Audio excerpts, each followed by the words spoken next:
नमस्कार मित्रांनो, स्वागत आहे तुमचं गोष्टींच्या दुनियेत म्हणजेच कुकूज मॉम या चॅनलमध्ये.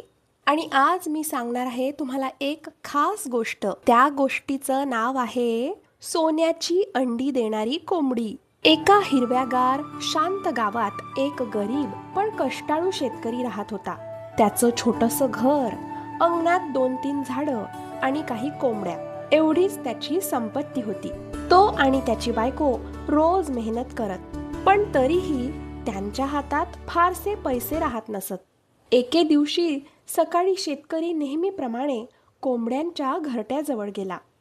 त्याने पाहिले की एका कोंबडीने घरट्यात एक चमचमीत पिवळं सोन्यासारखं अंड घातलं होतं. सुरुवातीला त्याला वाटलं की कोणीतरी गंमत केली आहे, पण अंड हातात घेतल्यावर त्याला कळलं की ते तर खरंच सोन्याचं आहे. तो अंड गावातील सोनाराकडे घेऊन गेला. सोनाराने तपासून सांगितलं, हे खरं सोनं आहे. शेतकरी आनंदाने नाचू लागला. त्या दिवशी त्याला भरपूर पैसे मिळाले. त्याने घरात धान्य आणलं, बायकोसाठी साडी घेतली आणि थोडे पैसे साठवून ठेवले. पण आश्चर्य इथेच थांबलं नाही बरं का. दुसऱ्या दिवशी पुन्हा त्या कोंबडीने परत एक सोन्याचं अंड दिलं. आता तर शेतकरी आणि त्याची बायको रोज श्रीमंत होऊ लागले. हळूहळू त्यांनी घर दुरुस्त केलं, नवी भांडी आणली, चांगले कपडे घेतले. काही दिवसांनी मात्र शेतकऱ्याच्या मनात लोभ शिरला. तो विचार करू लागला, ही कोंबडी रोज एकच अंड देते.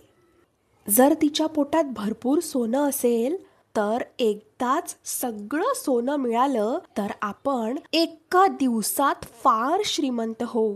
त्याने हा विचार बायकोला सांगितला.